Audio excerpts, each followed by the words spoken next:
Hola, ¿cómo están? Soy el doctor Juan Eberto Muñoz Cuevas, soy médico anestesiólogo jubilado del Hospital General de México y coordinador de TIVA México.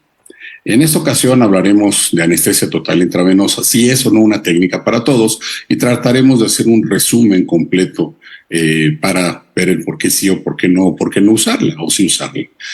Agradezco de antemano la invitación gentil que me hizo la Federación Mexicana de Colegios de Anestesiología para presentarles este tópico. Bueno, desde el siglo XX, cuando un servidor fue médico residente en el Hospital General de México, pues esos eran prácticamente parte de los equipos que se manejaban, y en esos 20 años antes que entráramos este siglo XXI, era un paradigma porque definitivamente manejábamos nosotros anestesia inhalada y anestesia balanceada a veces. Y lo que primero teníamos nosotros en la residencia era pues, este amor profundo hacia nuestra máquina de anestesia, que de alguna manera me decía que yo era anestesiólogo, yo abría el dial del vaporizador y el paciente no se movía, y le cerraba y el paciente en un rato más despertaba. Pero realmente lo importante aquí es que en esa época del siglo pasado, pues teníamos todos estos puntos que les trato aquí, era tiopental, agentes inhalados, el monitoreo no era el básico, las cirugías eran muy cruentas y muy prolongadas, la inmersión, como le llamamos, era por LIS y saber a qué hora emergía el paciente, obviamente tiempos de recuperación prolongados, era muy común tener errores médicos, tener eventos adversos, y definitivamente el esquema de aprendizaje del manejo perioperatorio era de profesor-alumno, no es como ahora. Pero algo que sí era importante para nosotros era el hecho de poder pensar desde ese entonces que hacíamos opioid free anestesia, anestesia libre de opioides. ¿Por qué? Porque usábamos todo con inhalados, con un inductor y realmente casi nada de opioide. Lo que más nos agobiaba en esa época era la contaminación ambiental. Y entonces el hecho de hablar de perfusiones, de agentes intravenosos y futurear en lo que eran las perfusiones manuales sin TCI o con TCI eran cuestiones que no eran dignas de pensarse en esa época.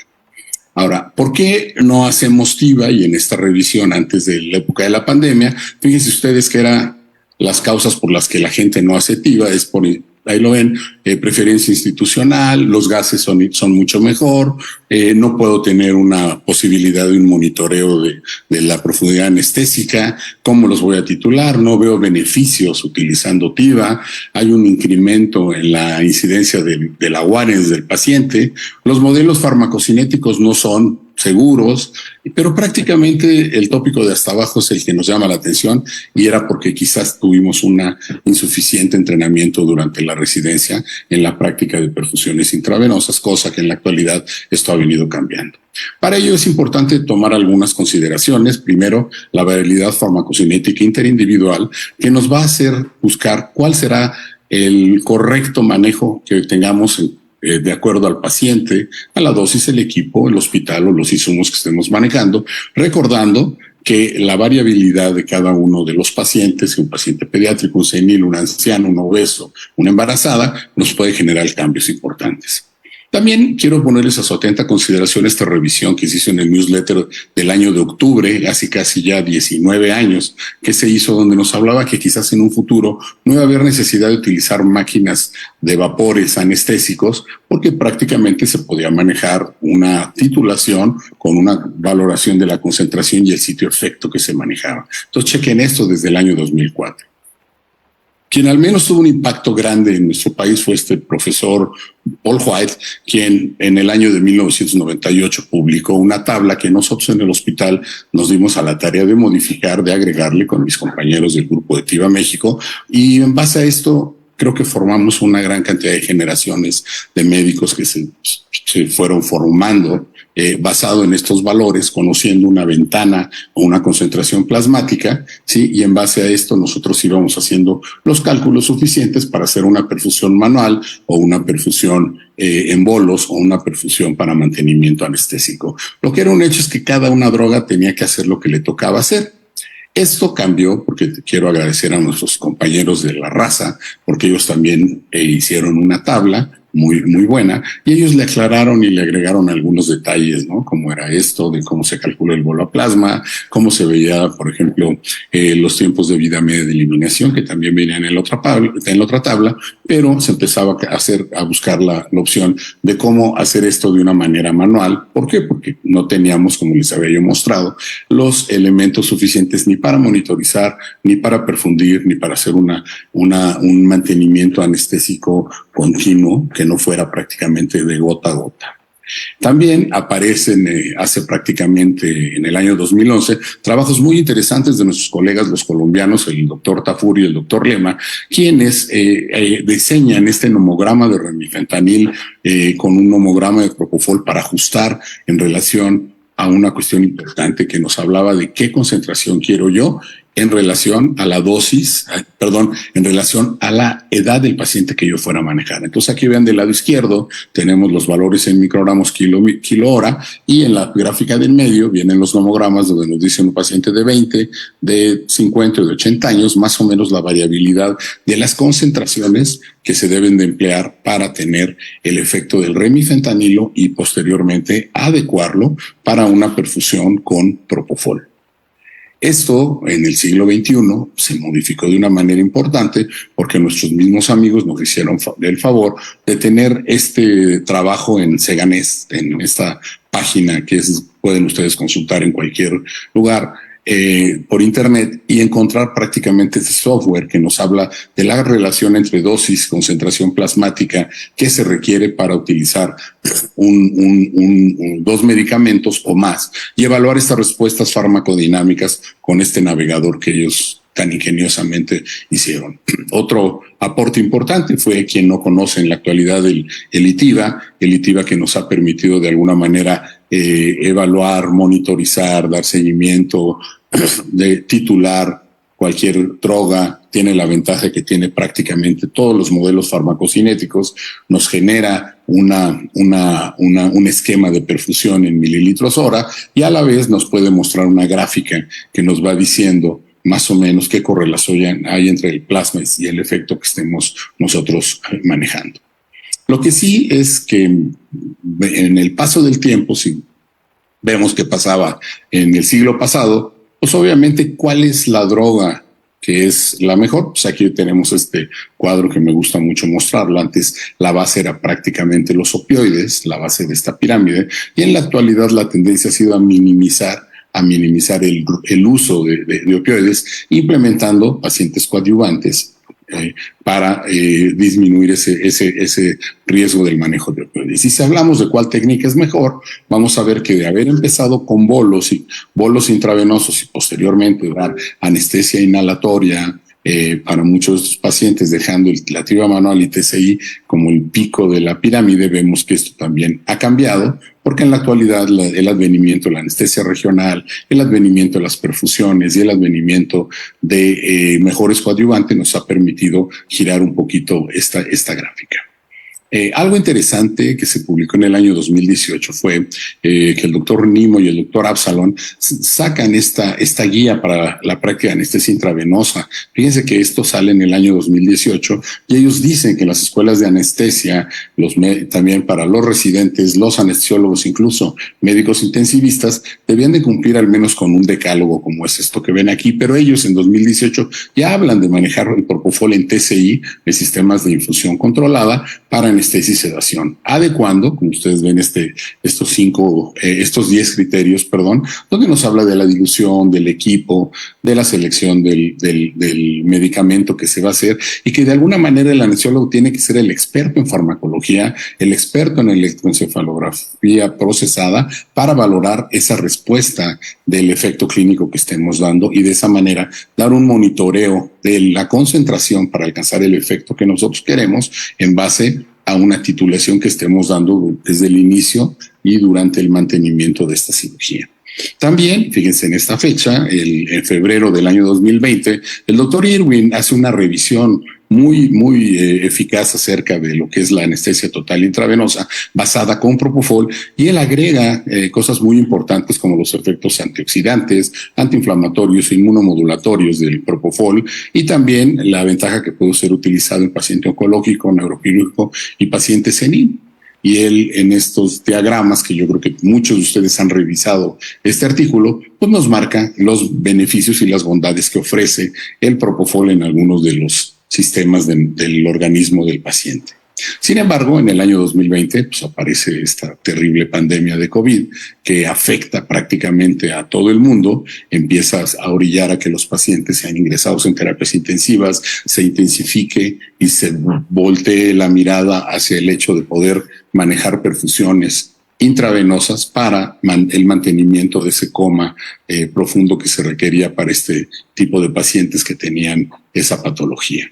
Y por acá aparecen, hablando de anestesia intravenosa, un trabajo del doctor Chomsky, quien nos dice que, por ejemplo, para el paciente COVID en cirugía de urgencia electiva, esta reemergencia de la anestesia intravenosa total, pues fue una punta de lanza, una cuestión que optimizó mucho más el hecho de poder dar anestesias que nos generaran mínima contaminación por aerosol. Se podía utilizar con el paciente intubado, con una laringe, con el paciente intubado, ¿sí? Y obviamente reducía prácticamente esta respuesta al estrés y era prácticamente aceptable para casi todo tipo de procedimientos. Él, haciendo una analogía del trabajo de Irwin, vean ustedes, habla de la inmunomodulación, habla del daño renal, habla de los eventos cerebrales, de la disfunción cognitiva, nos habla de eventos antioxidantes y nos menciona que parece ser que fue una buena herramienta el hecho de manejar la anestesia total intravenosa durante la época de la pandemia. ¿Pero qué pasó? Se consumió tanto en todo el mundo, que llegó el desabasto. Y este desabasto hizo que la gente volteara a buscar prácticamente las sedaciones con agentes inhalados que están perfectamente demostradas y han mostrado ser con una muy buena utilidad para prácticamente el intercambio de los gases y obtener esta sedación. Estos trabajos que se hicieron en Alemania mostraron la imperiosa necesidad de que pudieran incluso combinarse los agentes inhalados con algunos de los agentes intravenosos. Entonces, resumiendo esto para no alargarnos tanto, ¿qué ha pasado? ¿Por qué necesitamos una guía de anestesia intravenosa? ¿Por qué? Porque si vemos nosotros la evolución en el siglo XX, al inicio del siglo XXI, donde empezaron a aparecer cuestiones en relación y estudios en relación a concentraciones, a tasas de perfusión, a variabilidad, un mayor conocimiento de la farmacocinética y farmacodinámica de los medicamentos, nos lleva a que ahora, en tiempos de COVID, en tiempos del siglo XXI, el hecho del advenimiento de los equipos con TCI y los equipos de neuromonitoreo nos permiten entender y razonar un poquito más la relación de una concentración in situ efecto para que interactúe en algunos circuitos neuronales que son los responsables de prácticamente darnos el efecto clínico que nosotros buscamos. Otra cosa importante es la combinación y las mezclas que generalmente hacemos, y como ustedes ven aquí del lado derecho nos dice que pues es una práctica muy usada el hecho de hacer estas combinaciones. Sin embargo, en esta revisión del año 2021, ellos comentan que quizás cuando se descubrió el propofol se puede utilizar una mezcla con alfentanilo y lidocaína, obviamente a concentraciones y diluciones diversas, pero no recomendaban hacer estas combinaciones con ketamina y remifentanil. Sin embargo, ustedes ven en la parte de abajo de esta gráfica que el propofol, ketamina, rem y dexme prácticamente comparten muchos de ellos estas tasas de aclaramiento que quizás le han permitido de alguna manera el hecho de poder ser unidas en una misma jeringa y ser estas las que se puedan manejar con estas combinaciones de fármacos como es el Remifol, el Ketofol y el Ketodex. Obviamente no son mezclas homogéneas, no son mezclas que tengan una licencia. Hay que valorar la respuesta de la reconstitución del remifentanilo y obviamente algo del que nos interesa mucho es esta fracción gotas aceite que puede modificarse. Lo que sí que los autores de este trabajo concluyen que el paciente tiene que ser manejado de una manera segura y ética para ello. Entonces hay mucha evidencia, como ellos mencionan ahí, para que se use esta técnica de utilizar una bomba, una perfusora por jeringa. En cambio, ustedes pueden tomar la responsabilidad de prescribir una droga o varias de ellas, pero sí es importante que también puedan ustedes monitorizar el efecto. Ya lo que ellos comentan, si van a hacer estas combinaciones, explicar a los pacientes el por qué estamos utilizando nosotros estas drogas off-label que les llaman. Un ejemplo que encontramos por ahí en internet es esto, ¿no? Vean ustedes esta combinación, propofol con midazolam, con fentanil y con bepuronio para una técnica no sé de qué, sin monitor, sin una concentración adecuada, no sabemos cómo se maneja, pero vean ustedes los errores que podemos llegar a cometer en un momento dado con ello. Y entonces, ¿qué pasa para el 2023 en la actualidad? Bueno, seguimos utilizando bolos y bolos subsecuentes, está perfecto. Un hipnótico intravenoso puede ser la base, o bien un agente inhalatorio, porque ahí están. ¿Cómo hago el manejo transoperatorio de esto? ¿No? Puedo hacerlo con propofol, puedo hacerlo con un inhalado, ¿sí? Hay que entender la polifarmacia de muchos de sus pacientes en relación al escenario clínico en el que se presentan y el hecho de agregar coadyuvantes y razonar de una manera muy puntual la sinergia farmacológica que yo puedo hacer. Entonces, fíjense cómo en estas primeras diapositivas hemos ido de los cálculos matemáticos a los memogramas hasta los simuladores farmacocinéticos que ya existen. Y entonces busquemos ahora y vamos hacia adelante la disponibilidad de neuromonitoreo y de equipos de TCI. Entonces estamos viendo que las perfusiones en una sola jeringa con medicamentos diversos es una de las herramientas más utilizadas en este año 2000, en estos años de 2023. Nosotros, como les mostramos aquí, lo que hacíamos hace prácticamente en el año de 1993, 30 años, era hacer propofol de una manera golpeada, sin un monitoreo adecuado. Y creo que aún así nos fue bien en la mayoría de los casos, pero creo que muchos de los pacientes pudieron tener eventos adversos como eran en un momento dado el aguarenes o bien disfunción cognitiva quizás por sobredosis del manejo de estos medicamentos.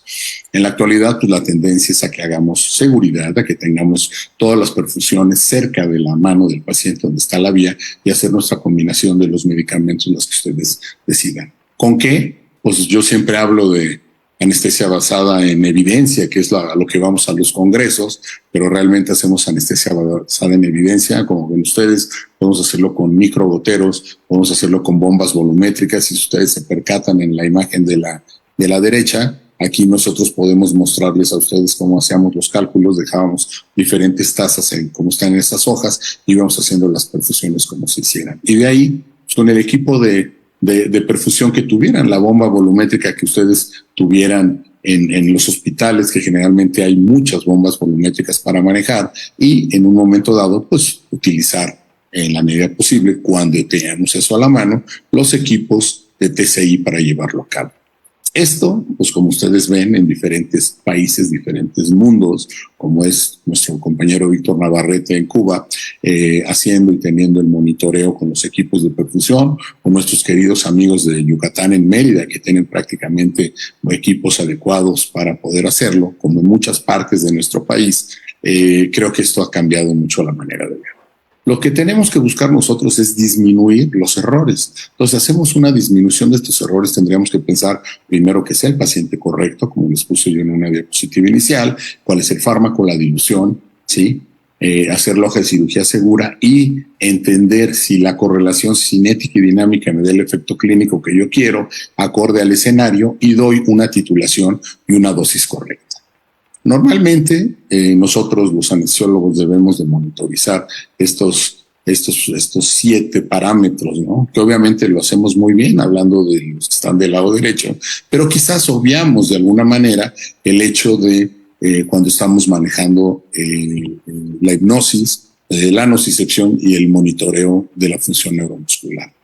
Entonces, muchos trabajos de los últimos 10 años, como estos del doctor Brown y Purdon, nos marcan prácticamente como diferentes anestésicos y diferentes concentraciones de los anestésicos que actúan en sitios target y en diferentes circuitos neurales pueden ser visibles en el electroencefalograma, y esto, que es una diapositiva, una imagen del doctor Emery Brown, nos marca cómo tenemos que entender y razonar ese proceso de anteriorización como de la porción occipital en el momento que nosotros estamos manejando un medicamento para generar la pérdida de la conciencia. Hay un cambio y una migración hacia la parte anterior, por eso se llama ese tipo de proceso se llama anteriorización. Y es por ello que la mayoría de los monitores cerebrales en ese lugar es donde deben de registrar la respuesta que nosotros estamos buscando. Entonces, viendo esta respuesta, se decidió de alguna manera tomar y ver las diferentes ondas cerebrales para identificar en su momento los sitios donde actúan muchos de los fármacos anestésicos, y obviamente la modificación en la frecuencia y en la potencia de las ondas cerebrales es lo que les permite de alguna manera tener la posibilidad de evaluar esta respuesta electroencefalográficamente con un eje procesado o un electroencefalograma procesado, que de alguna manera nos puede dar los valores de referencia para hacer estas modificaciones. Esto ha evolucionado mucho en relación al espectrograma porque ha permitido que de alguna manera se puedan identificar y conocer esas huellas que ellos le llaman de los agentes anestésicos, como ven ustedes ahí, propofol y ceborano, evaluar los cerebros que son vulnerables, identificar artefactos durante la cirugía por un cauterio, por cambios en la presión.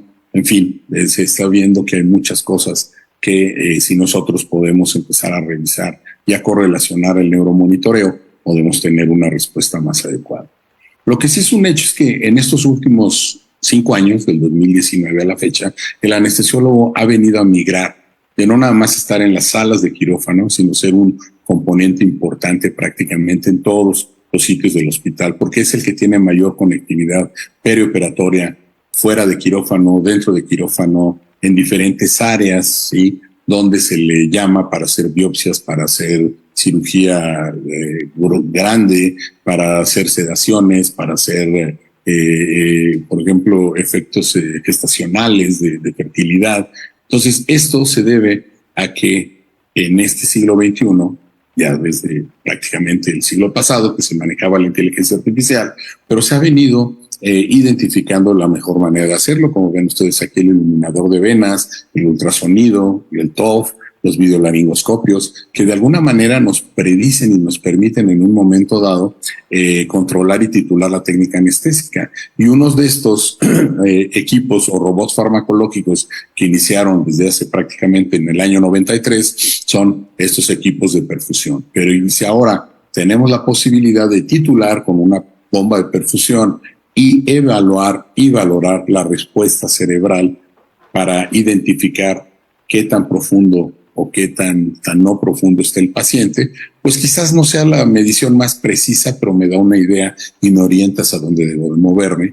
Y esto se basa en que estos modelos, estos equipos cuentan con modelos farmacocinéticos que no son más que una descripción matemática para manejar diferentes concentraciones, velocidades de perfusión, alcanzar un efecto farmacodinámico y obtener la respuesta clínica que yo quiero. Esto también se basa en que nosotros debemos de migrar ya de la cabeza, no pensar tanto en dar miligramos por kilo de peso y empecemos a hablar de concentración en sitio-efecto. Y aquí vean ustedes trabajos de hace casi 20 años que nos mostraban cuáles eran las concentraciones de sitio-efecto del propofol, que son de 2 a 0.9, más o menos. Y vean ustedes el retorno de la conciencia, que es un poquito más bajo, esto debido a los eventos de inercia neural.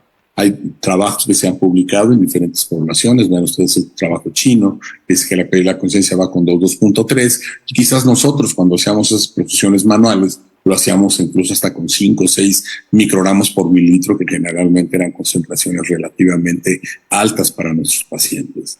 Entonces, hemos visto que en base a esto, la inteligencia artificial, hablando de los parámetros respiratorios, de la vía aérea, del monitoreo electroencefalográfico, electrocardiográfico, hasta el hecho de aparecer los primeros robots farmacológicos, como están aquí, los difusores, fueron prácticamente los primeros robots farmacológicos que se empezaron a utilizar y que nos decían, reducen los errores, o afectan la toma de decisiones que yo haga para un procedimiento, o realmente me reemplazará. Pues bueno, se ha escrito muchas publicaciones en relación a esto desde que estos equipos aparecieron. Alguien que ha trabajado mucho es el grupo del doctor Struz y el doctor Absalom, incluso ellos colaboraron con el doctor Elevel para hacer esta correlación entre el hipnótico y el analgésico que vamos nosotros a utilizar, pero conociendo siempre la farmacocinética, los efectos farmacodinámicos y posteriormente, si podemos integrar estas respuestas en un computador que me permita una perfusión determinada, yo puedo hacer una retroalimentación de ese efecto como si fuera un vaporizador y subir o bajar la dosis que yo quiero.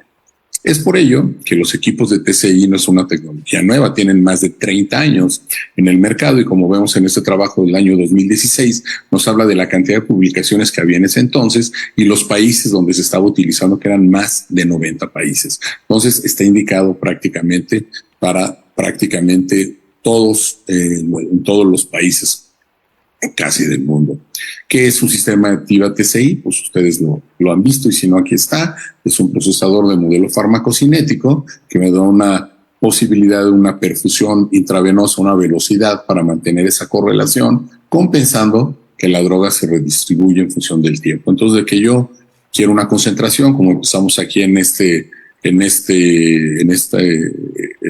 esfera verde, damos un bolo, me hace un cálculo del volumen central, la concentración del fármaco, se ajusta la tasa de perfusión, se compensa esas fases de redistribución hasta que se equilibra. Cuando cambiamos la perfusión o cambiamos la jeringa, se reinicia ese mantenimiento, me hace tasas calculadas por esos modelos y fíjense lo importante es esa variabilidad de un sesgo que es de un 25 y un 30%.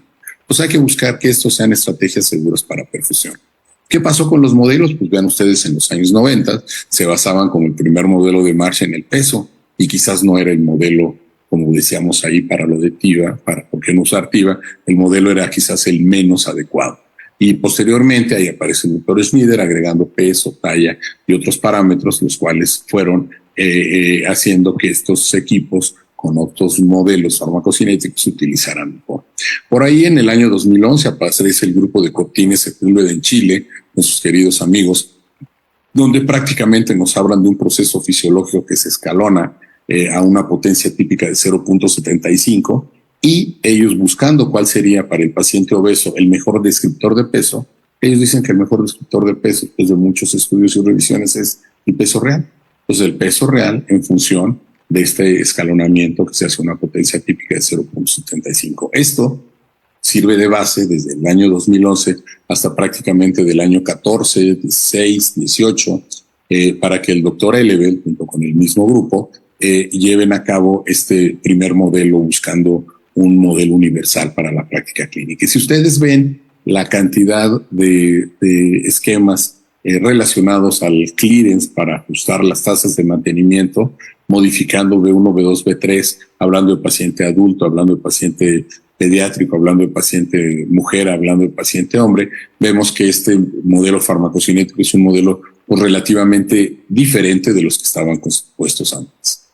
Entonces, ¿cuál es el dominio? ¿Cómo manejo yo a mis pacientes? Pues generalmente yo uso una masa de volumen, una perfusora manual cuando la tengo y si no, lo doy en bolos, ¿no? Pero quizás el efecto sea lo que menos me preocupe porque yo estoy dando bolos y quizás no tengo un monitor cerebral. Pero si yo tengo la posibilidad de buscar esa concentración en masa volumen con un TCI y puedo simular el efecto, puedo de alguna manera tener quizá una mejor respuesta. Y si yo lo hago prácticamente con un monitoreo especial, pues yo lo puedo tener efectivamente quizás donde yo quiera manejarlo. Pero vuelvo a recordarles a ustedes que aquí lo más importante es el anestesiólogo que conoce la farmacología, el anestesiólogo es el que aprieta el botón, el anestesiólogo es el que toma las decisiones en función del desarrollo del mantenimiento transanestésico que se vea. Llama la atención que los americanos, a pesar de no tener equipos de TCI, le dan mucha promoción, como este trabajo del doctor Egan, donde dice puede ser tan fácil como manejar un TCI, pues vamos a ver que el anestesiólogo es el experto en farmacología, en fisiología, el que opera estos perfusores ya conociendo y buscando cuál es el modelo farmacocinético que requiere para ser utilizado, ¿sí? Y yo puedo hacer una retroalimentación con un monitor estándar, un monitor a sitio efecto y definitivamente, pues recuerden, puede ser tan fácil como manejar un sistema de TCI. ¿Qué hay de diferente entre perfusiones de modo manual y no TCI? Pues que en unas tenemos que hacer cuentas, como vieron ustedes con los modelos matemáticos, con los nomogramas, y quizás con los modelos de TCI, pues ya no tendremos que hacer esas cuentas. Y si utilizamos simuladores, pues quizás ya todo ese trabajo que se tenía que hacer antes haciendo cuentas, reglas de tres, pues queda prácticamente eliminado, porque los simuladores me permiten entender cómo lo puedo manejar. Entonces, las perfusiones intravenosas, a pesar de esto, todo lo que pasó en estos últimos años, han sido perfectamente aceptadas. Todo el mundo las manejamos en época de pandemia y entonces aprendimos a hacerlo. Ahora, ¿cuál es el objetivo final de lo que nosotros manejamos en nuestros quirófanos? Una anestesia adecuada con concentraciones que sean efectivas para el paciente y hacer una titulación muy puntual, muy racional de lo que se hace para dar seguridad y calidad en el manejo anestésico. Importante ver que la evolución que hemos visto de estas técnicas que se basaban en dos medicamentos, como era el hipnótico o el inhalado con dosis elevadas del opioide, en la actualidad pues se trata de buscar diferentes sitios donde estos medicamentos lleguen a actuar con un buen monitoreo. Entonces, se trata prácticamente de reducir esa cantidad de drogas que se daban de muchos de estos medicamentos, tanto de inhalado como del hipnótico, como del opioide, y entendiendo que la anestesia actúa en diferentes circuitos neuronales del cerebro para modificar prácticamente este efecto de nocicepción y este efecto de la pérdida de la conciencia. Tenemos que ver que esta evolución que ha habido nos lleva prácticamente a que aprendamos a razonar y a leer mucho de lo que encontramos en los artículos. Como por ejemplo en este artículo ustedes nos hablan de una anestesia con técnicas ahorradoras de opioides, y si ustedes ven se utiliza lidocaína, dexametasona, ¿sí? Y quiero que vean abajo, o sea, si se compararon un grupo con remifentanil, otro con morfina y el de dexmedetomidina. Sin embargo, vean ustedes los resultados. Ellos dicen que tuvieron que suspender prácticamente 5 casos de bradicardia en la libre de opioides, pero si ustedes checan las velocidades de concentración y las dos que estaban dando, iban de 0.4 a 1.4, entonces quizás ese fue el problema para este tipo de pacientes. Lo que sí es un hecho es que esta técnica libre de opioides ha evolucionado, está tratando de buscar investigación, educación en profesionales de la salud para minimizar el empleo de estos opioides, y como les había yo mostrado, quizás antes nuestra piedra angular era el uso de opioides, y en la actualidad la anestesia regional, la dexametasona, todo esto está haciendo que el uso de opioides sea mínimo para el manejo de ellos, cosa que en nuestro país, ahora con los problemas que estamos teniendo con los opiáceos, nos genera algún tipo de facilidad para empezar a buscar otras herramientas, otras opciones e ir modificando mucho de lo que hemos aprendido a hacer nosotros en la práctica. Estrategias multimodales van a encontrar muchas de diferentes autores, diferentes médicos, diferentes libros. Esta es una cuestión que nos mostró en alguna ocasión la doctora Llorente para manejar columna, donde ustedes ven y que llama la atención. Tenemos propofol con TCI y remifentanilo con TCI y sin TCI, pero lo interesante aquí es que del lado derecho ustedes pueden ver las concentraciones que podemos y debemos tratar de alcanzar, que van muy de la mano con las primeras tablas que yo les presenté en esto. Bueno, otra cuestión importante de por qué quizás la activa no es que sea mejor, pero lo que sí es un hecho, porque también contamina la anestesia total intravenosa, es que el calentamiento global está descrito prácticamente desde hace 12, 13 años en este trabajo del doctor Ishizawa, donde estos vapores que son prácticamente eliminados de los hospitales se liberan hacia el medio ambiente. Esto, al liberarse al medio ambiente, genera, como ven ustedes, un tiempo de permanencia en años. Como ustedes ven ahí, el desflorano es casi 10 a la 15ª potencia, y vean ustedes la posibilidad de hacer el calentamiento global incluso a 20 años, que es relativamente alto. Vean ustedes que quizá el desflorano sea que más efectos lo tiene. Entonces, ¿qué pasa con estos gases que tienen un efecto invernadero, como son los fluorocarbonados, el óxido nitroso y el CO2? Pues pueden modificar la capa de ozono, modifican la troposfera, y en ese sitio ellos pueden permitir que las radiaciones del sol puedan entrar de una manera más directa a nuestro mundo.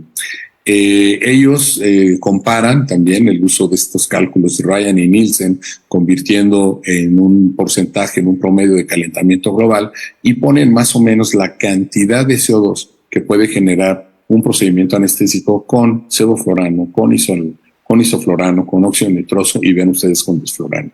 Son concentraciones relativamente altas. Vean ustedes la equivalencia para ese calentamiento global, dependiendo también, como ustedes ven, del porcentaje de seborane, isoflurano, óxido nitroso, desflurano que ustedes utilizan.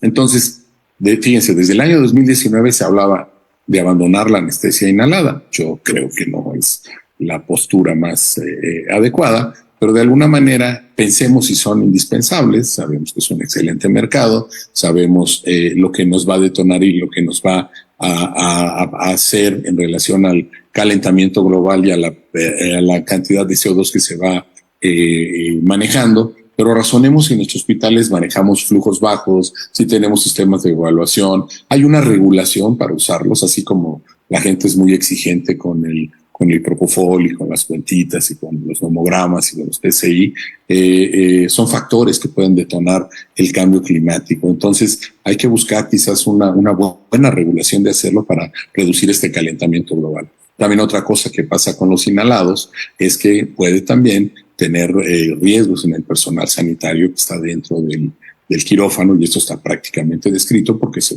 respiran partículas por millón en prácticamente todos los quirófanos de nuestro país.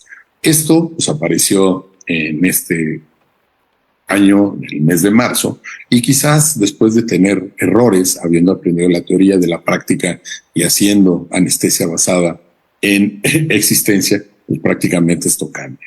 Pero vean ustedes aquí cómo estamos compitiendo con un MAC, un valor de MAC, y a veces los vapores, como ven ustedes en este vaporizador de desflurano, está en 9 volúmenes por ciento, y tendría que competir contra qué concentración plasma o sitio efecto estoy manejando en una perfusora.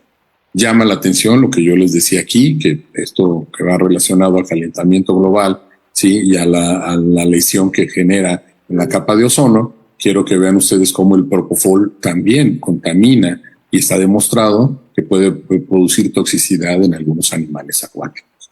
Entonces, ¿qué es mejor? Pues tratar de dar una perfusión adecuada, titulada, ajustando con un monitoreo cerebral el efecto que yo quiero. Pero también es importante que veamos en relación a los opioides, ¿los usamos o no los usamos? Porque la anestesia no solo es propofol y no solo es el hecho de manejar un agente inhalado. Sabemos que los conceptos clásicos del MAC, AWACE, del MAC y del MAC-BAR prácticamente se habían modificados en relación a las concentraciones que estaban altas. Pero si nosotros vemos que lo que nos interesa es la inconsciencia y la respuesta del sistema nervioso central autonómica a la estimulación quirúrgica, pues se requerían opioides, y esto los hemos usado toda la vida. Quizás estamos en la actualidad buscando técnicas multimodales, como ya les mencioné, que nos puedan permitir hacer unas técnicas un poquito más éticas, más seguras, y quizás siendo y generando buena respuesta en los pacientes y lo que tenemos nosotros. Si hablamos de qué haría yo para una buena administración, aquí está. El paciente, la droga, la dosis, la ruta y el tiempo, como se los puse en la primera, y el equipo médico y los insumos con los que yo pueda trabajar. Si yo tengo equipos de TCI, pues me ahorré ya prácticamente todo. Si no los tengo, buscaré la manera de aprender con una simulación. Si no los tengo, puedo utilizar un homograma. Si no los tengo, puedo regresar a los cálculos matemáticos. Entonces creo que ya no hay pretexto para manejar anestesia intravenosa y perfusiones, y menos después de prácticamente 2 años en los cuales estuvimos inmersos en una pandemia, donde todo mundo, en todo el mundo realmente, tuvo que hacer perfusiones de agentes intravenosos hasta que hubo un desabasto total. Si ustedes ven y tenemos la posibilidad de manejar diferentes equipos, diferentes perfusoras para buscar el efecto clínico que yo quiero, como estamos viendo aquí en el espectrograma, yo quiero que recuerden esa primera imagen que les puse del 2004 y vean cómo en algunos hospitales aquí de nuestro querido México, pues si ustedes ven la imagen del lado derecho, es una anestesia de un paciente oncológico, en la cual no hay máquina de anestesia. Estoy utilizando perfusores, monitores y un ventilador. Entonces, puede ser una herramienta que quizás hace 20 años se pensaba que en un futuro no se podía hacer, pero en la actualidad tenemos compañeros que lo hacen de la mejor manera. Si ustedes quieren ver la importancia que se puede hacer también para pacientes ambulatorios, este tipo de procedimientos que se hacen en clínicas ambulatorias pues son muy socorridos, nos permiten tener a los pacientes con una inducción suave, menos náusea y vómito posoperatoria, un mantenimiento muy adecuado, muy acorde al sitio donde está, con una inmersión rápida, profunda, y estos pacientes pueden ser movilizados en horas. Esto, si hablamos nosotros de riesgo-beneficio, costo-beneficio, también puede ser una buena opción para manejarlo. Si estamos haciendo en cirugías de alta envergadura, pues lo mismo, ¿no? Busquemos la posibilidad de tener la monitoría con el manejo de las técnicas de perfusión que yo quiera y la combinación de las drogas que yo quiera. Pero para ello es importante que primero razonemos la farmacología en relación al escenario clínico que estamos utilizando, y en muchos de estos equipos que ustedes ven acá para hacer perfusiones ya vienen incluidos los modelos desde neonatos hasta los pacientes seniles o pacientes con sobrepeso. Entonces todo esto habrá que evaluarlo, habrá que utilizarlo y habrá que compararlo, como en esta imagen que nos hizo llegar un compañero del norte del país, donde ustedes vean prácticamente la respuesta de un ANI con un Conox, la respuesta de un BIS con un Conox.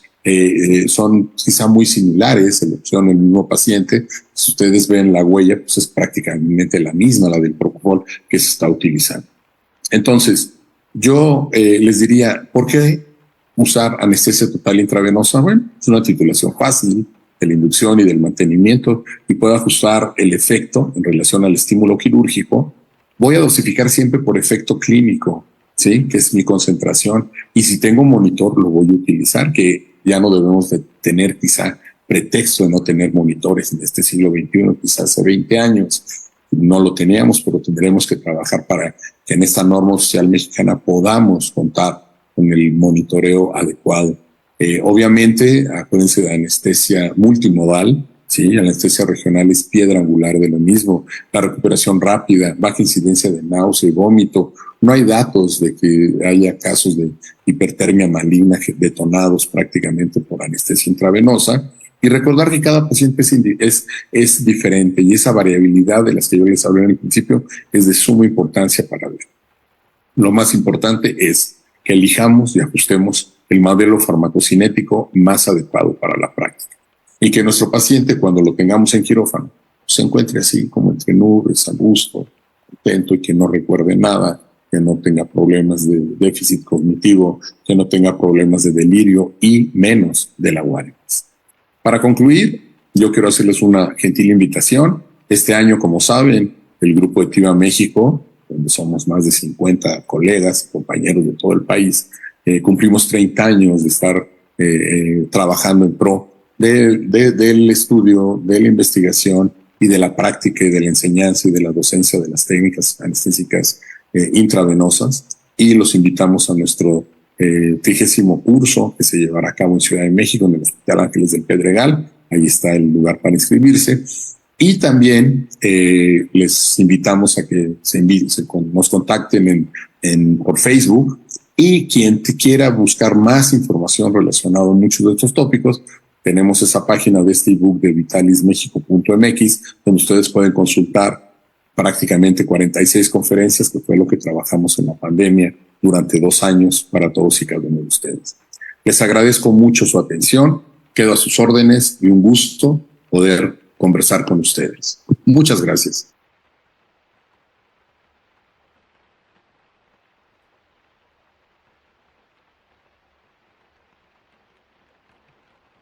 Doctor Alberto, ha sido una excelente ponencia y nos ha hecho un recorrido desde los inicios de lo que fue la anestesia total intravenosa, y es muy fácil decirlo, pero cuando echamos un vistazo hacia atrás y vemos todo de cómo fue poco a poco iniciando, poco a poco evolucionando, pero siempre buscando esa individualización de nuestros manejos en cada uno de nuestros pacientes, ¿no? Como bien dice, no no es solo utilizar un medicamento o el mismo medicamento o la misma dosis para todos, sino cómo poder ir individualizando y cómo ir manejando cada uno de nuestros pacientes. Es realmente muy interesante ver cómo fue toda esa evolución hasta llegar a lo que tenemos actualmente. Creo que lo que hacíamos a los inicios, pues era dar una anestesia totalmente a ciegas. Decían que los bloqueos eran ciegas, pero yo creo que todas las técnicas que estábamos utilizando eran realmente a ciegas. Por supuesto, va de la mano con todo el monitoreo que tenemos actualmente y eso nos ha permitido ver realmente qué es lo que estamos haciendo, hacia dónde estamos llevando a nuestro paciente. Ese monitoreo cerebral que nos permite ahora sí saber si está o no está nuestro paciente en el nivel que nosotros lo necesitamos y con las dosis adecuadas. Doctor Quiroga, ¿quiere hacer usted algún comentario? En lo que esperamos Sí, las preguntas, los invitamos a hacer sus preguntas allá en el chat. Gracias.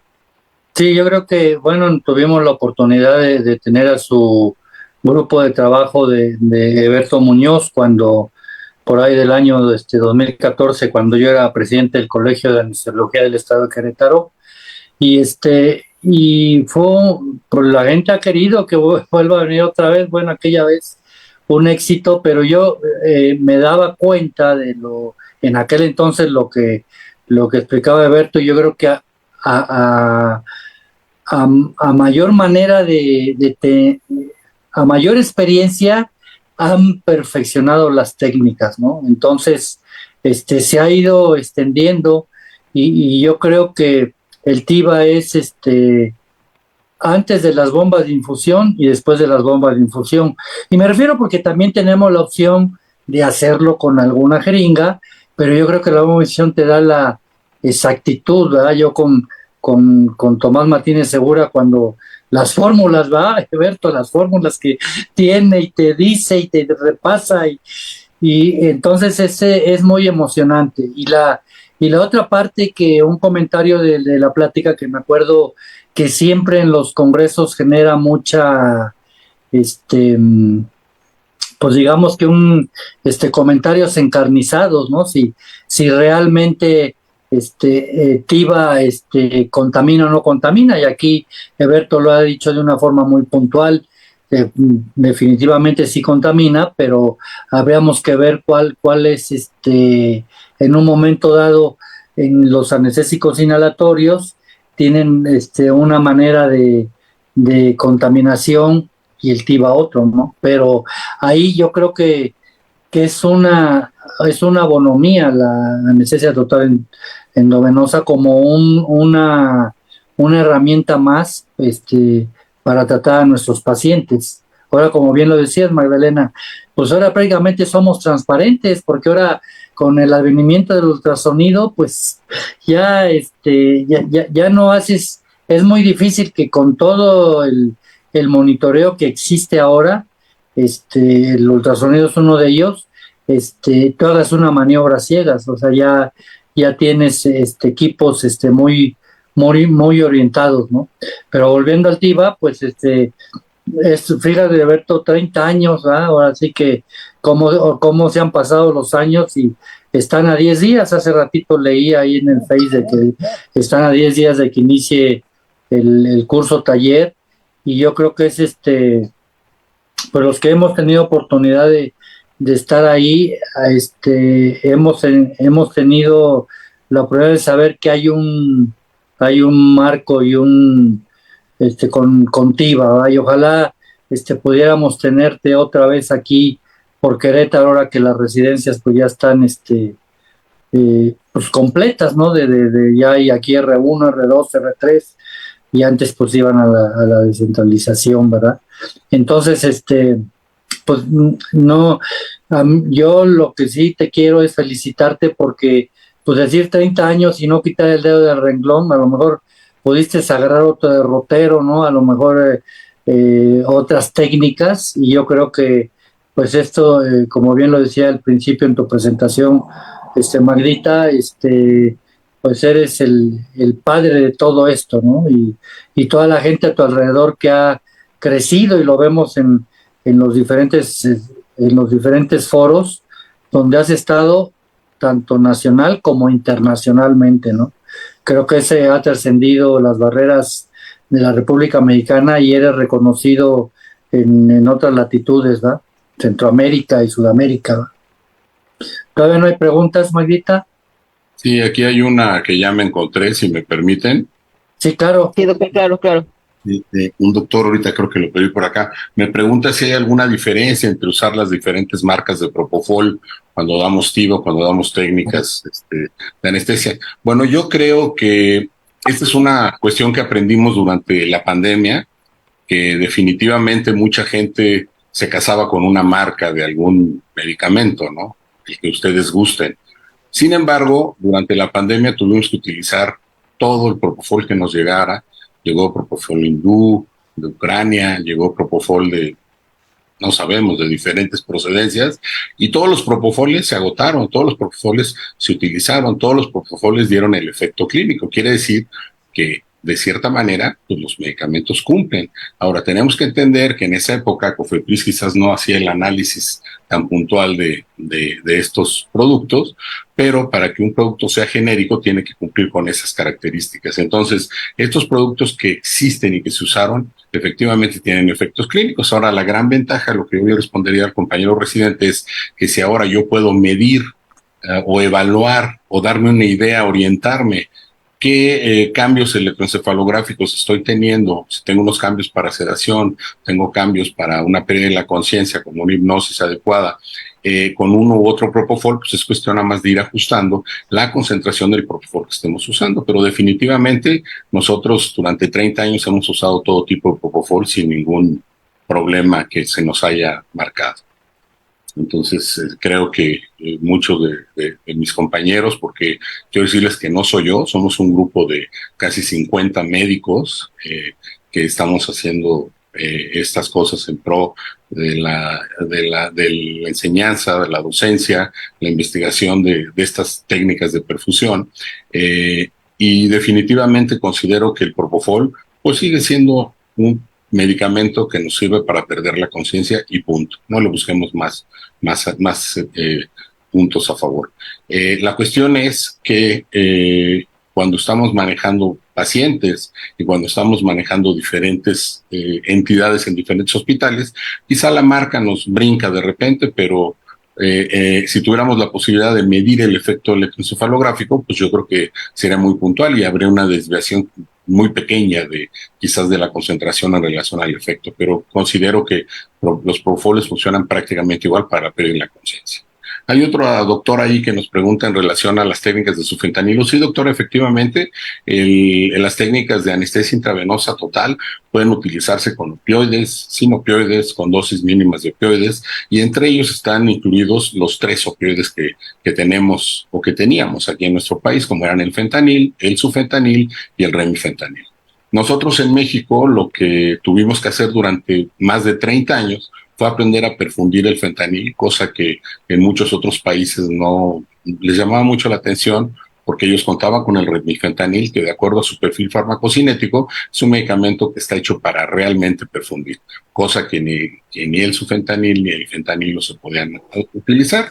Sin embargo, por ahí hay un modelo del doctor Schiffer que habla el modelo farmacocinético del fentanilo, que lo traen incluso algunos perfusores que existen en nuestro país, ha mostrado tener una buena utilidad, una buena aplicación, así como el modelo de GEPS, que es para su fentanilo desde hace muchos años. Claro, para que yo pueda utilizar alguno de esos opioides, tengo que leer perfectamente la farmacología, tengo que entender perfectamente cómo es la farmacocinética de cada una de las drogas y obviamente algo que siempre mencionamos en las pláticas, entender la diferencia del punto decimal y las unidades. Una cosa son miligramos, otra cosa son microgramos, otra cosa son nanogramos, y si nosotros vemos la utilidad del sufentanilo es específicamente en nanogramos por mililitro. Entonces, sí, doctora, como usted lo pregunta, sí se puede utilizar el sufentanilo, usted lo puede usar en bolos, puede dar usted un bolo inicial, una hora y piquito, y posteriormente ir dando dosis subsecuentes, o si tiene usted la posibilidad de hacerlo de una manera con una perfusión, lo puede hacer. Ahora, el advenimiento, como yo les decía, de los simuladores como el ITIVA, que es una cuestión maravillosa. Si nosotros antes de meternos a un quirófano empezamos a entrenar con el ITIVA y vemos cómo podemos hacer perfusiones de sufentanilo, de fentanilo, pues vamos a tener la posibilidad de tener una visión un poquito más puntual y más clara cuando lo tengamos ahí presente. Esas serían mis respuestas. No sé si hay otra pregunta, María Elena. Sí, aquí aparece. Bueno, con esa respuesta fue prácticamente para dos preguntas que se habían hecho, pero en una pregunta, ¿cuál sería la principal limitante para que estas técnicas no se hayan utilizado, refiriéndose al uso del remifentanil? Que estas técnicas, pues yo O sea, creo que ajá, sí, perdón, es que hablaba de acerca del uso del remifentanil y por qué no se ha generalizado su uso. el uso no se ha generalizado porque mucha gente dice que el remifentanilo, al entrar y tener un efecto tan fugaz y tan rápido, de cuando yo cierro una perfusión de remifentanilo, mi paciente puede tener dolor, un dolor muy intenso. Entonces yo tengo que planear siempre un esquema de manejo multimodal cuando yo estoy manejando cualquiera de estos opioides. Entonces, yo puedo utilizar remifentanilo de una manera general, como se utiliza en muchos otros países, siempre y cuando yo pueda agregarle coadyuvantes, Dexme, Lido, Esmolol, ketamina, o utilice técnicas regionales para bloquear ese dolor y que de alguna manera el paciente sea confortable. ¿Por qué no se ha utilizado? Porque con mucha pena yo quiero decirles que quizás lo que nos falta es leer un poquito más las drogas, razonar los perfiles farmacocinéticos y como siempre les digo a los residentes, hay que leer la letra chiquita donde dice BDSD, tiempo de efecto pico, todos esos valores numéricos son lo que al final integran los modelos farmacocinéticos y lo que me hacen entender por qué el remifentanilo es tan fugaz y tan rápido y al momento en el que yo lo cierro, en cuestión de 2, 3 minutos el efecto clínico desaparece, cosa que no pasa con el sufentanilo, cosa que no pasa con el fentanilo y que me permiten tener una analgesia postoperatoria un poquito más intensa porque estamos manejando agonistas, ¿no? La cuestión del remifentanilo es que el efecto es tan fugaz que quizás nos ha dado mucho miedo utilizarlo. Yo los invito a que primero lean, primero repasen la farmacocinética y la farmacología de los 3 opioides, que somos de los pocos países que hemos contado con ellos, y posteriormente pues se pongan a hacer simulaciones. Ahora las simulaciones en el ITIVA, en el TIVA Trainer, en estos simuladores que hay una gran cantidad en internet, nos permiten explicar un poquito cómo es el comportamiento de las curvas, el decaimiento plasmático, cómo es el pico plasmático, el contexto sensitivo de vida media de cada uno de estos opioides y que al final, quizás lo que me atemorizaba antes al dar dosis grandes de sufentanilo o dosis de fentanilo, era que el paciente no ventilar al final de la cirugía. Ahora estamos viendo que como estamos utilizando dosis técnicas de anestesia con mínimas dosis de opioides, pues esto nos da la seguridad y la certeza de que el paciente con la cantidad de opioide que tenga puede salir ventilando, cosa que con el remifentanilo sucede, pero hay que recordar que el contexto susceptivo de vida media del remifentanilo es plano. Entonces el remifentanilo cuando ustedes terminan, el efecto termina. Entonces hay que cubrir bien esa analgesia. Y muchas veces estamos manejando cirugías ambulatorias, cirugías abdominales, si no cubrimos con analgesia multimodal o con analgesia postoperatoria adecuada, el paciente va a salir en un grito de dolor. Entonces quizá lo que nos falta es leer un poquito la farmacología, empaparnos un poquito en hacerlo y empezar a practicarlo, porque yo creo que esto es como todo, ¿no? Podemos venir a escuchar una conferencia, ver lo que hace fulanito, perenganito, pero yo creo que cada quien en sus quirófanos, en sus áreas, es quien va haciendo su propia experiencia en función de lo que tengan para trabajar. Ahora, con este problema que hemos tenido del desabasto del fentanilo, que parece que ahí va regulándose un poquito, pues se tuvieron que buscar las opciones de remifentanil y sufentanil. Entonces nos dimos cuenta que hubo mucha gente que no conocía el remifentanil y el sufentanil tampoco. Quiero decirles que el remifentanil apareció en México en el año 2004 y lo tuvimos del 2004 al 2008 y de repente desapareció del mercado. Entonces a mí me sorprende mucho que tenemos casi 12 generaciones de residentes que jamás tuvieron contacto con una ampolleta de remifentanil. Entonces ahorita que tenemos una cuestión de esta índole, como es el problema del fentanil, pues tienen que acostumbrarse a trabajar con lo que hay. Entonces, ¿qué hay que hacer? Leerlo, estudiarlo, probarlo, razonarlo y obviamente ir entendiendo las ventanas terapéuticas de cada una de las drogas con los efectos farmacodinámicos acorde al escenario clínico que estemos manejando. Gracias, Alberto. Ahí, ahora sí ya están la lista de preguntas, ya se animaron a estar, ¿cómo se llama? A escribir sus dudas. El doctor William Machasilla pregunta si hay alguna recomendación parativa en neonatos. Yo no soy anestesiólogo pediatra, eso es un hecho, pero las técnicas de anestesia intravenosa para neonatos ya se están empezando a implementar. Quiero mencionarles que aquí en México tenemos doctoras, anestesiólogas pediatras que han estado utilizando TIVA en paciente neonato, en paciente para trasplante renal, para trasplante hepático, con pura técnica intravenosa. Entonces, el paciente neonato no está exento de que no se pueda manejar. Ahora, con este nuevo modelo del doctor Elebel, que yo invito a que revisen la literatura, la bibliografía del doctor y traten de entender el modelo farmacocinético, él incluye incluso las variables del clearance de los neonatos, así como las semanas de maduración o parto. Entonces, él está considerando otras variables con las cuales sí se puede utilizar. Nosotros tenemos algunos compañeros en otros países que lo están manejando y no por ello en México también se está manejando la TIVA con neonatos. Repito, yo no soy anestesiólogo pediatra, yo mentiría decir que lo he manejado, pero tenemos gente con bastante experiencia aquí en nuestro país que lo hace de una manera muy puntual y muy certera para cirugía de gran envergadura o incluso para fuera de quirófano. Pregunta una doctora, yo creo que basados en que damos anestesia, basados en existencia. Pregunta que si se puede dar una TIVA si no contamos con bombas de infusión. Pues sí, doctora, usted se fijó, si puso atención a la charla. Hace 30 años poníamos un microgotero y goteábamos el medicamento. Se puede hacer, por supuesto, pero la certeza de que yo esté dando la dosis correcta, la titulación adecuada para ese caso, pues deja mucho que desear. Es por ello que los equipos de perfusión durante 30 años, más de 30 años, se han venido perfeccionando para que primero tuviéramos nosotros la posibilidad de tener una precisión en volumen. ¿Cuánto volumen requiero para un procedimiento? ¿Cuántos mililitros por kilo por minuto? ¿Cuántos mililitros por kilo por hora? Después evolucionó a qué concentración puedo tener yo en microgramos por mililitro para tener el efecto clínico. Y ahora, si yo puedo tener los mililitros por hora, que es mi precisión volumétrica, si yo puedo tener mi precisión farmacocinética con la concentración que yo estoy buscando, que puede ser, por ejemplo, Propofol, que va de 1 a 10, lo quiero poner en 2, y tengo la posibilidad de medir el efecto clínico, puedo tener una precisión farmacodinámica, una precisión farmacocinética y una precisión volumétrica de lo que estoy haciendo. Entonces voy prácticamente a la segura de hacerlo.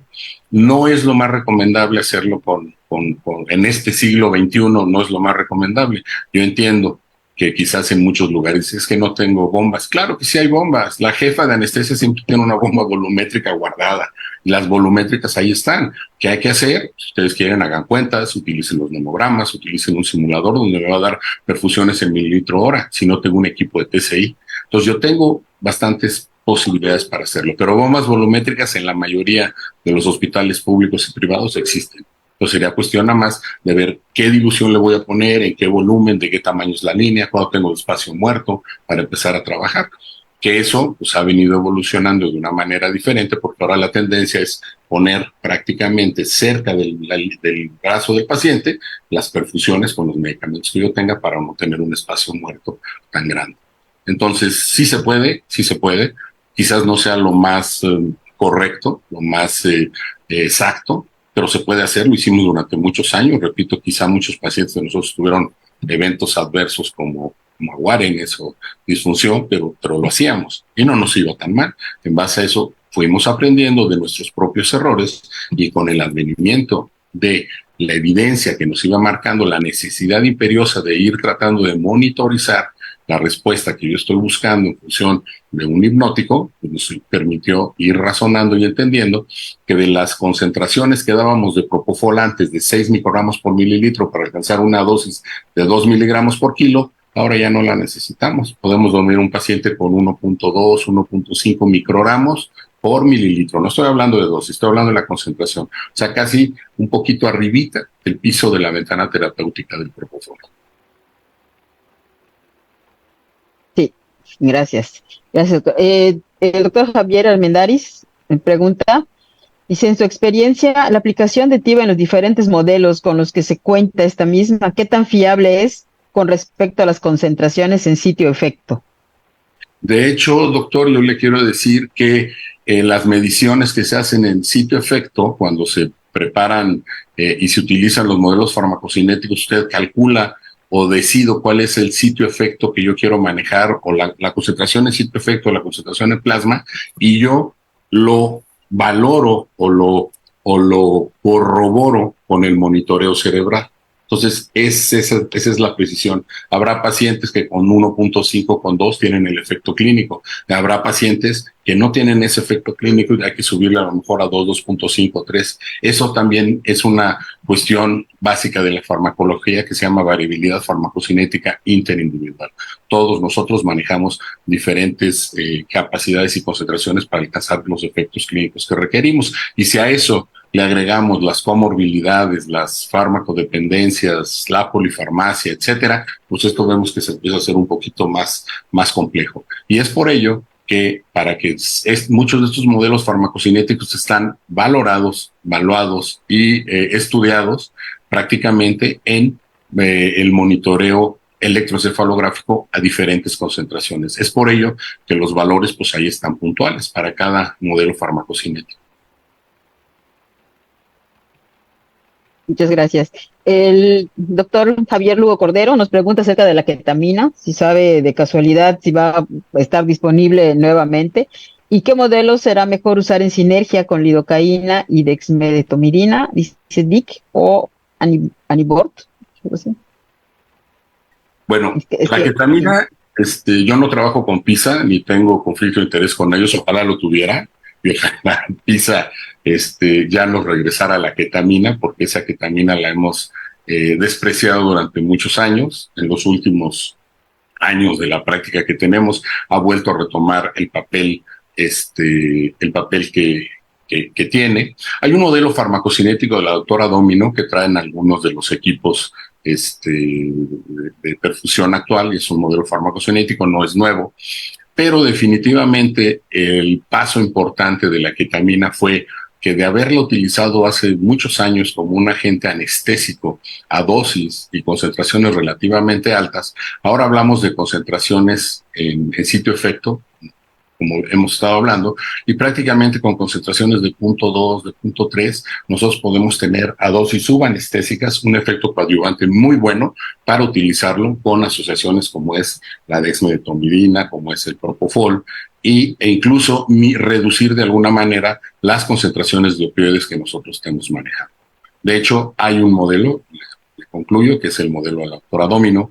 No lo traen todos los equipos, pero usted no lo tiene, doctor, no se agobie, usted puede ponerse en el ITIVA, usted abre el ITIVA y va a encontrar ketamina, va a encontrar algunos modelos y va a encontrar las concentraciones que usted puede aprender a manejar. Creo que el advenimiento de la tecnología, así como estos simuladores que nos permiten ir identificando los diferentes modelos con diferentes concentraciones, diferentes tasas de perfusión, nos están enseñando algo que quizás hace muchos años lo aprendíamos solamente de dar el medicamento al paciente y evaluar la respuesta.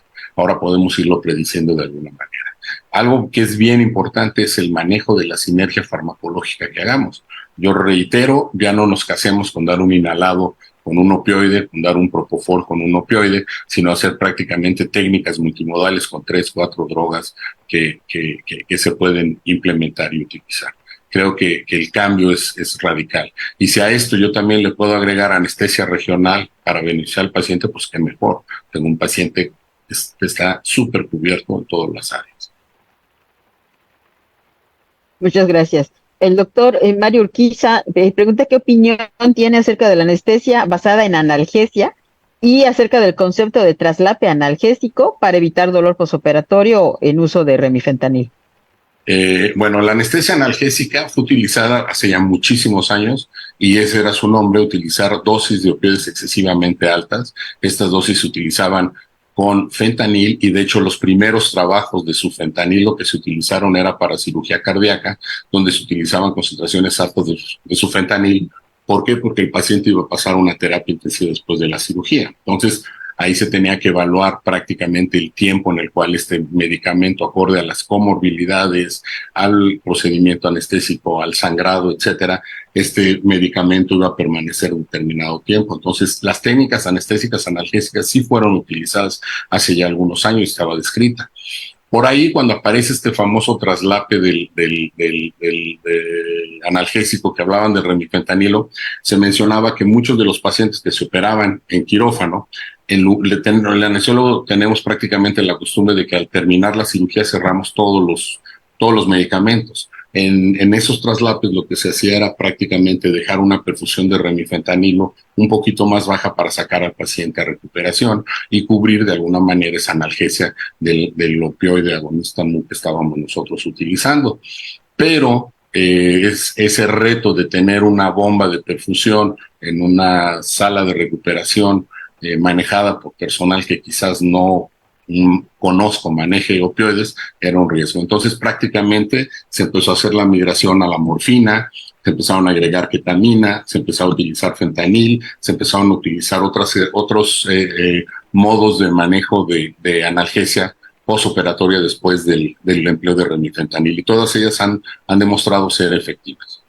Ahora con las técnicas estas multimodales, pues con mayor razón. Gracias, doctor. La doctora Díaz Malpica nos pregunta, ¿con qué ventana terapéutica podríamos comenzar para realizar intubación orotraqueal usando remifentanilo? La ventana terapéutica del remifentanilo, si ustedes revisan la literatura, va prácticamente de 2 a 35 nanogramos por mililitro. Si ustedes deciden hacer una intubación orotraqueal, lo primero que haría yo sería primero tener al paciente inconsciente, ¿sí? Porque el estímulo de una intubación orotraqueal es demasiado fuerte. Posteriormente, las ventanas terapéuticas se tienen que considerar en base al estado físico del paciente y al escenario.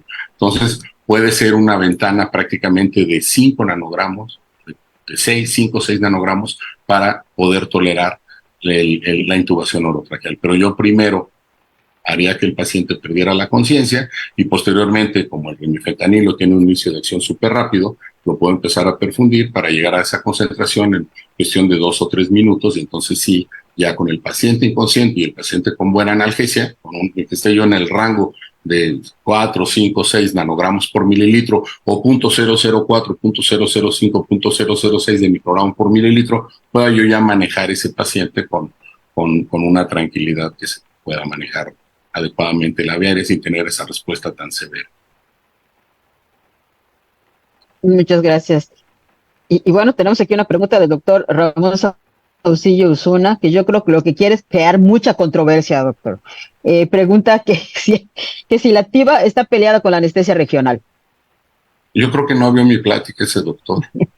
Sí, yo creo que sí, hay que invitarlo. No, que entró tarde o no la veo, porque al contrario, yo estoy hablando de las técnicas multimodales, y yo creo que en anestesia no hay peleas de que yo soy regionalista, no. El anestesiólogo es único.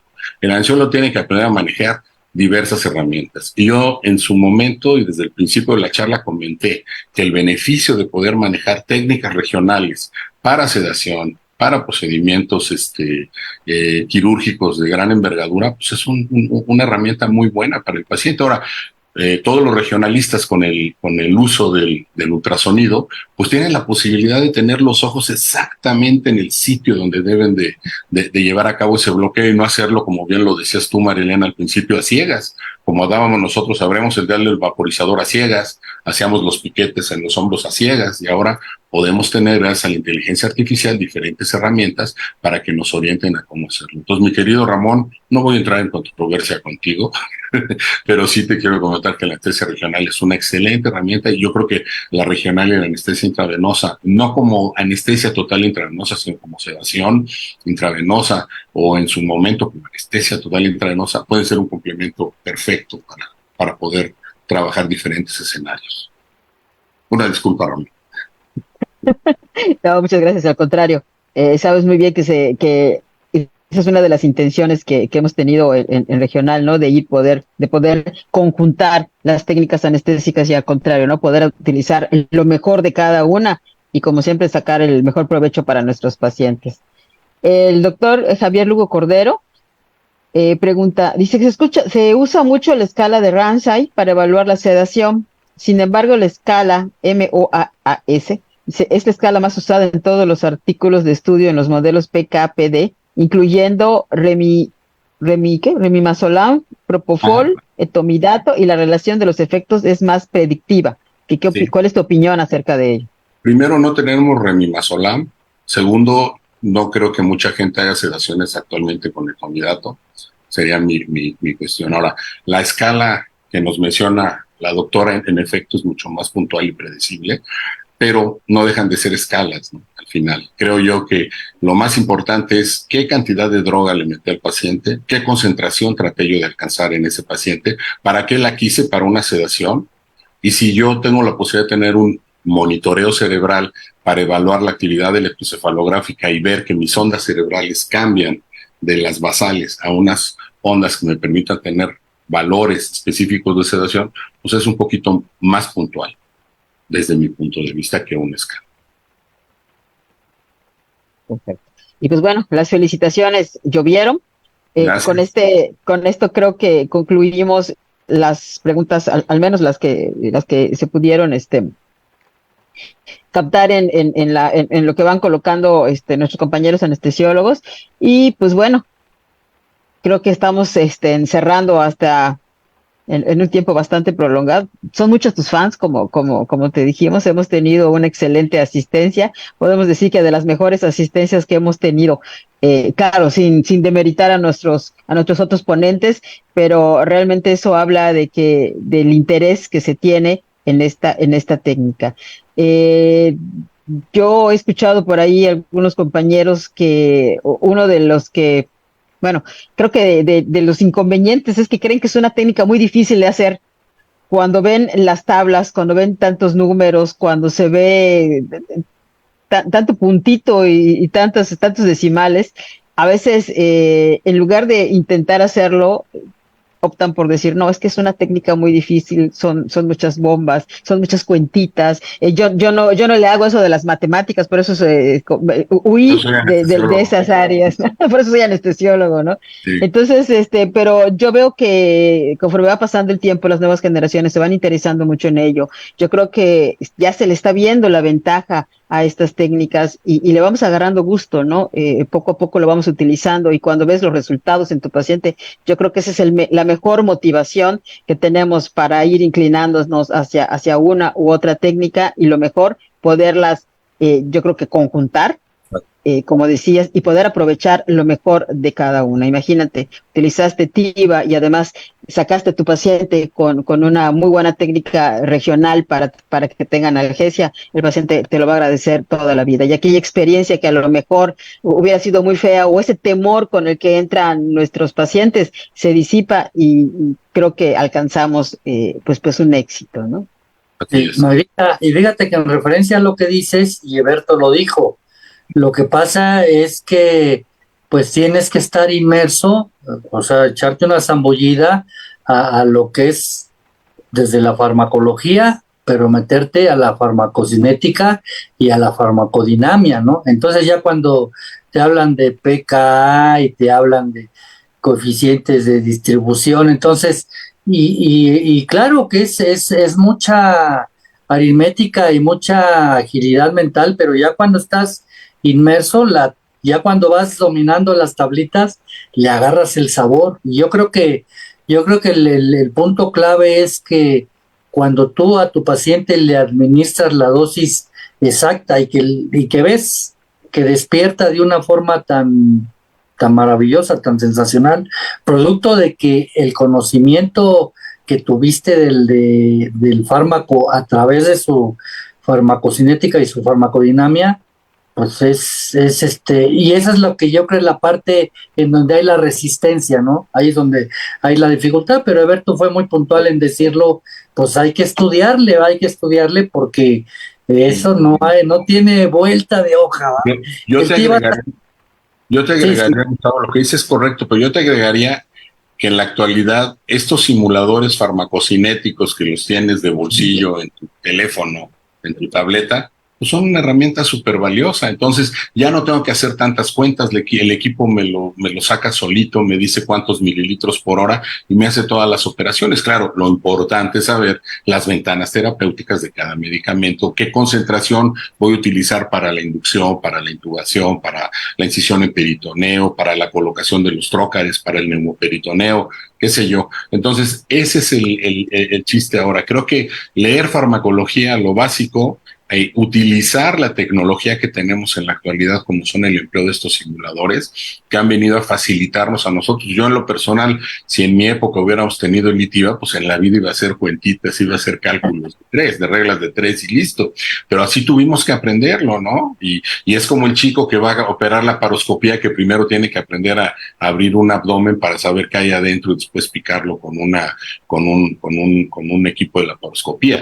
Entonces, yo creo que aquí los simuladores juegan un papel muy importante y creo yo que es muy de suma validez y de suma importancia que los residentes en su formación tengan algunas clases acerca de simuladores farmacológicos. Hay muchos en el mercado, unos mejores que otros, pero obviamente va a depender, pues, yo quiero un Ferrari, yo quiero un Volkswagen, ¿no? Entonces, ¿qué simulador es el que yo quiero manejar? Quiero una perfusora de TCI que tenga todos los modelos, pero yo tengo una bomba perfusora volumétrica a 1000 litros por hora, pero yo sé manejar un simulador farmacológico, pues me va a ir bien. O sea, también no está peleado la tecnología con eso, pero lo que sí no debemos de pecar es no conocer la farmacología de los agentes anestésicos que vayamos nosotros a manejar y razonar mucho el tema de la sinergia, la suma de 1, de 2, de 3, de 4 de los medicamentos que vayamos a usar. Incluida la anestesia regional, Ramón. Así es. Yo siempre les platico a mis residentes que la primera vez que vi un BIS y que yo vi a dónde se iba un paciente con una dosis de Propofol, dosis recomendada, y que la había utilizado desde que la conozco, en ese momento cambió todo. Es impresionante, de verdad, cuando uno ve lo que estás haciendo, pero ahora sí lo ves y con evidencia. Entonces, sí, hay que ir cambiando, hay que irse modificando. Yo por eso, Alberto, te voy a invitar a Mérida mejor para que nos expliques muy bien todo eso, todo así con detallitos. Con mucho gusto, Malena, con mucho gusto. Les reitero mi pues agradecimiento. Les reitero mi agradecimiento. Muchas gracias, Federación. Muchas gracias, queridos amigos. Como siempre, un gusto poder participar y colaborar con nuestra querida Federación. Y nos estamos viendo pronto. Nos vemos en curso de Mazatlán en el próximo mes de octubre. Y en el mes de octubre, en el curso de TIVA, el que quiera, se pueden inscribir. Ahí es híbrido, lo pueden ver virtual, lo pueden ver presencial. Y vale la pena porque traemos puro cartel grande y vacas sagradas, como decimos. Bueno, claro que sí, muchas gracias, al contrario. Muchas gracias, Alberto, por haber aceptado la invitación. Excelente charla, como siempre, disfrutamos muchísimo escuchándote. Y pues bueno, ya estamos en tiempo ya para cerrar. No me queda más que invitarlos para nuestra siguiente sesión, que será en el mes de octubre y que será el 19 de octubre y que estará a cargo de la doctora Alicia Villa Cisneros. Doctor Gustavo Quiroga, por favor, le cedo la palabra ya para hacer el cierre. Muchas gracias a todos, que pasen buenas noches. Bueno, pues como siempre ha sido un deleite y un placer escuchar a Alberto. Quisiéramos estar aquí 3-4 horas, pero bueno, a veces el tiempo no lo permite. Agradecerle su ponencia, como siempre, brillante, fluida, entendida, ¿verdad? Pero más que eso, pues tienen que estar en el taller para todavía aterrizarla y entender más. Felicidades, Berto, te agradecemos tu tiempo y tus conocimientos que los compartes de manera tan magistral. Igual, reiterarles, como lo dijimos al principio, que asistan a nuestro Congreso Nacional, que va a ser en Mazatlán, Sinaloa, del 1 al 4 de noviembre. Ahí los esperamos. Estamos, acuérdense que hasta el 15 de octubre se van a aceptar los trabajos libres para que se apuren a meter sus trabajos, ¿verdad? Y va a haber unas actividades deportivas también muy, muy buenas. Y bueno, pues el programa académico no se diga, tenemos profesores extranjeros, si mal no recuerdo, creo que son 17 profesores extranjeros. Y bueno, pues ahí los esperamos, Dios mediante, igual a nuestra siguiente sesión virtual en octubre, como ya dijo Magdita, el 19 de octubre la esperamos. Y muchas gracias por su atención y hasta la próxima. Buenas noches. Buenas noches. Buenas noches.